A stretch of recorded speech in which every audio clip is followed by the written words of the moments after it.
Tá pensando que acabou? Não, ainda tem mais uma matéria incrível feita especialmente para você. Roda! Bem-vindo ao Doctor TV, o programa que conecta você à medicina e ao bem-estar. E hoje no Doctor TV, descubra, não é somente o seu alimento que pode afetar o seu emagrecimento.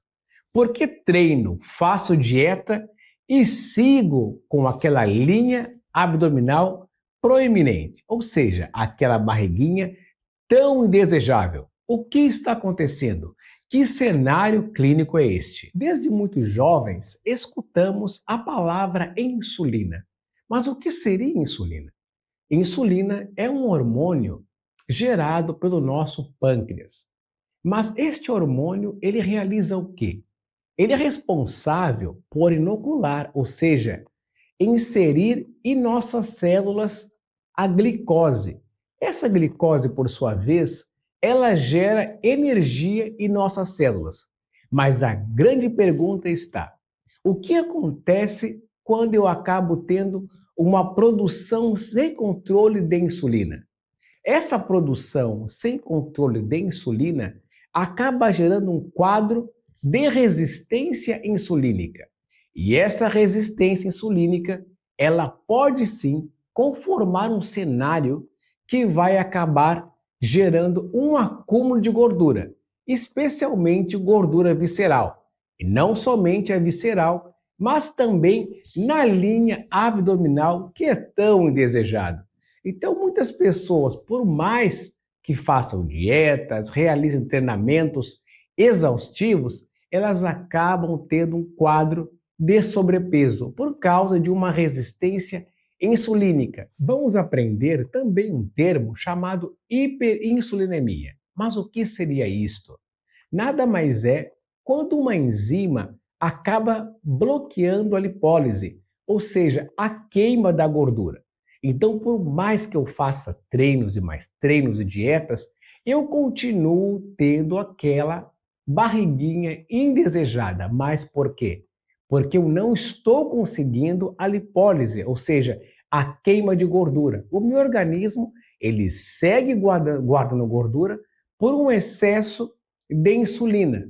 Meu pâncreas produzindo cada vez mais esse hormônio, por sua vez, acaba guardando esta gordura, que pode ser visceral quando está em volta dos nossos órgãos, mas também ela tem um grande resultado na região abdominal que nós não desejamos. De uma maneira muito prática, por que a insulina pode nos engordar?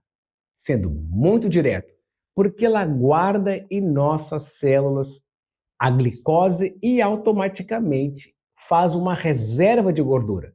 Então, temos sempre que associar resistência insulínica, produção sem controle, a estoque de gordura. E esse estoque de gordura fica em nossas células.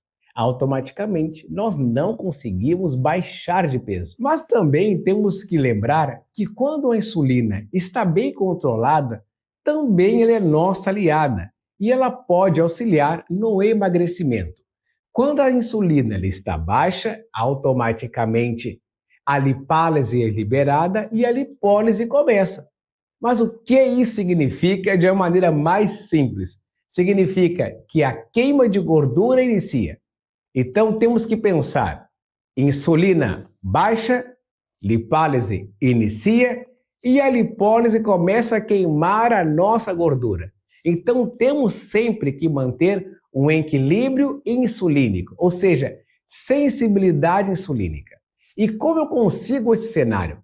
Esse cenário é possível por intermédio de uma dieta balanceada, por fármacos que hoje também eles conformam o cenário atual da saúde coletiva e pública e com exercícios controlados.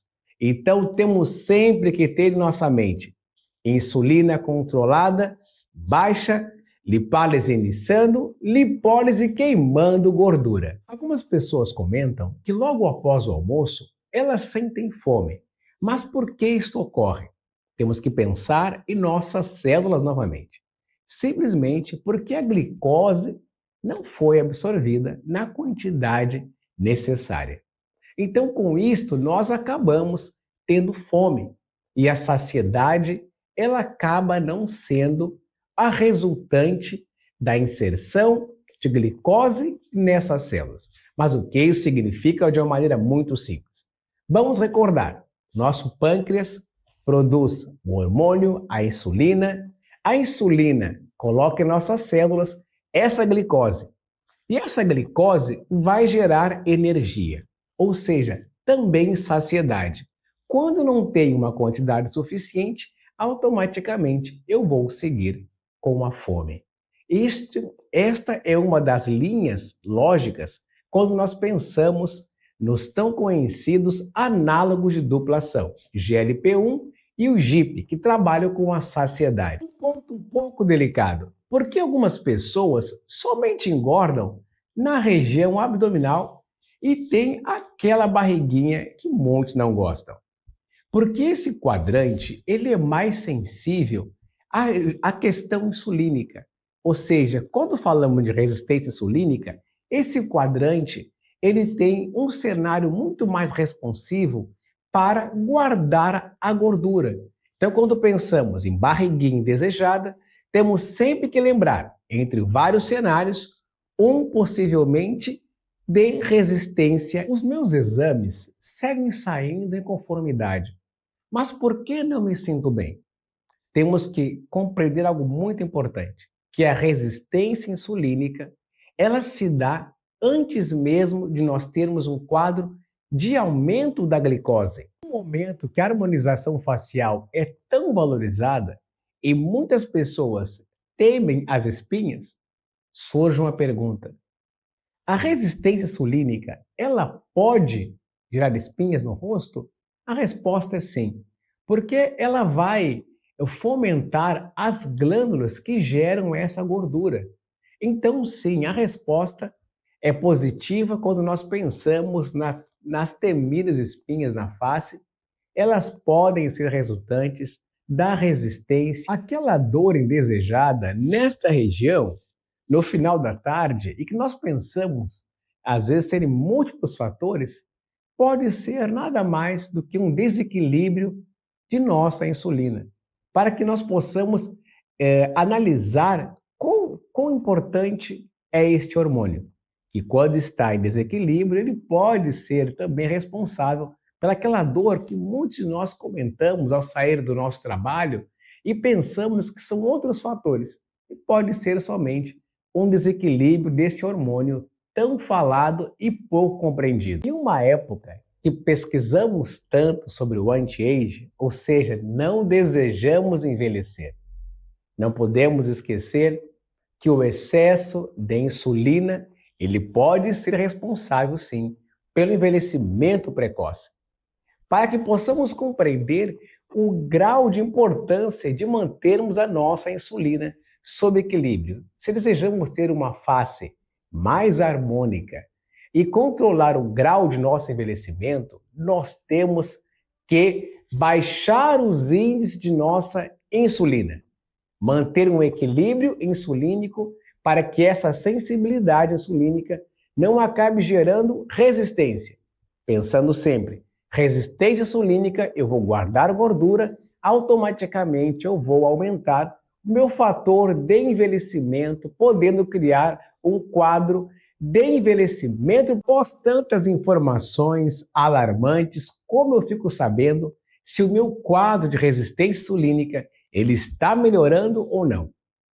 Um dos primeiros sinais, a nossa fome diminui e não somente isso, nós começamos a baixar de peso. E para quem tem aquela barriguinha que não sai em hipótese alguma, ela começa também a diminuir, recordando que não vai haver o acúmulo dessa gordura.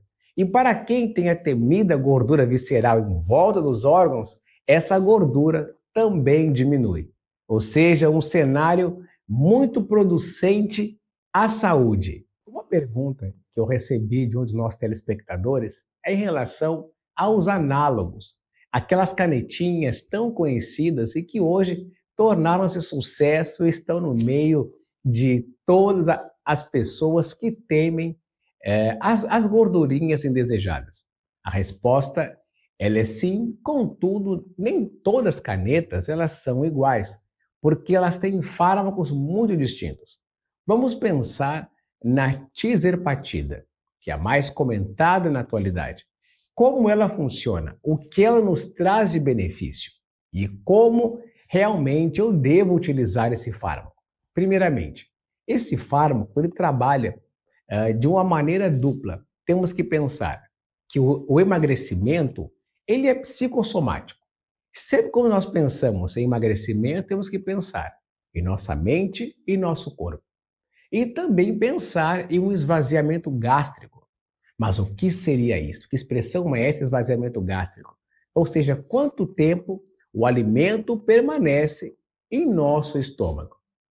Eu comi uma laranja, por exemplo, e essa laranja vai permanecer quanto tempo em meu estômago? Quando eu tenho um esvaziamento gástrico muito mais lento, o que acontece? Eu vou ter menos desejo de me alimentar, ou seja, a saciedade será maior. E o segundo ponto, por isso que é um análogo de duplação, ele vai gerar também uma saciedade já na esfera psicossomática. Com isso, eu consigo ter saciedade, esvaziamento gástrico muito lento, então eu tenho mente e corpo trabalhando para o meu emagrecimento. Um ponto que também surgiu, uma notícia que espalhou por todo o Brasil, por um alerta da Anvisa, em relação a uma canetinha um pouquinho mais antiga, chamada Ozempic, em relação à cegueira. Será que as pessoas estão ficando cegas por causa de Ozempic? Ozempic era um análogo que ele tinha somente uma ação, somente o GLP-1, e não o GIP junto, não era de duplação. Será que realmente as pessoas estão ficando cegas? Nós temos que compreender que foram alguns casos que aconteceram com o Ozempic, não tizerpatida. Mas por que isso aconteceu? Aconteceu em um paciente, um quadro de pacientes que tinham um histórico já de diabetes. Quando houve a perda de peso muito rápida, o que aconteceu na região periorbitária? Nós temos essa região, nós temos vasos. E esses vasos da pessoa que tem diabetes, quando ela baixa de peso muito rápido, eles podem criar um quadro de intercorrência vascular. E por esse quadro de intercorrência vascular, essa fração pequena de pessoas, sim, acabaram ficando cegas. Mas não que um alarme para de ser partida. Isso aconteceu com o Ozempic e um público muito isolado. Então temos que pensar, pacientes com diabetes, pacientes que utilizaram o Ozempic, uma fração ínfima teve esse quadro de cegueira. Mas por quê? Região periorbitária, temos que pensar que essa região lá tem os vasos, tem artérias e veias, houve a redução abrupta de peso e com isso, automaticamente, um quadro de intercorrência vascular que gerou a cegueira nesse quadro de pacientes. Tizerpatida é um análogo completamente distinto. É um análogo de duplação. Trabalha com o GLP-1 e trabalha com o GIP. Trabalha com mente e corpo. Saciedade e esvaziamento gástrico muito lento. Se nós pensarmos neste fármaco, tizerpatida, eu gostaria de não só pensar, mas fazer um pequeno poporri. Uma ligação entre as cirurgias do passado, as cirurgias do presente e as do futuro. No passado, nós pensávamos e recordávamos muito de um quadro de cirurgia quando nós tínhamos aquela dorzinha no estômago. Mas essas cirurgias acabaram sumindo. As cirurgias de úlceras, elas sumiram. Mas por quê? Elas sumiram pensando numa esfera muito geral, ok? Por causa de alguns fármacos. Um deles, o tão conhecido omeprazol. E quando nós fazemos esse pequeno poporri, essa ligação com a atualidade, nós podemos linkar os análogos com as cirurgias bariátricas, que também, na minha visão, ok, que respeito muito a visão dos demais operadores da saúde, os análogos de duplação que existem na atualidade e que vão surgir, acredito que irá evoluir muito mais esta abordagem, serão a resposta para cirurgias bariátricas. estamos chegando no fim de uma era cirúrgica, entrando em uma linha farmacológica muito menos invasiva, com uma resposta muito responsiva e com a segurança clínica incrível como a tirzepatida, um análogo de dupla ação que fez a minha pessoa, em menos de 2 meses, perder mais de 20 quilos. E respondendo à última pergunta de um de nossos telespectadores sobre como realmente as pessoas emagrecem com a tirzepatida, que está tão em alta. Na prática, como isto funciona? Na realidade, existe um hormônio produzido pelo nosso pâncreas, chamado glucagon. Mas o que este hormônio lhe faz? Este hormônio, ele consegue, quando nós deixamos nos alimentarmos, em detrimento à saciedade que a tirzepatida gera, ele consegue gerar em nosso fígado a glicose. E com isto, nós acabamos tendo um efeito de queima de gordura. Então, basicamente, temos que decorar ou aprender que o nosso pâncreas produz glucagon, que é um hormônio. Este hormônio, por sua vez, ele vai no fígado e incita o fígado a queimar esta gordura. Isso é um cenário muito geral. Ele queima a gordura armazenada. Queimando a gordura armazenada, automaticamente nós temos uma perca substancial de gordura em nosso organismo e automaticamente nós emagrecemos. Muito obrigado pela audiência.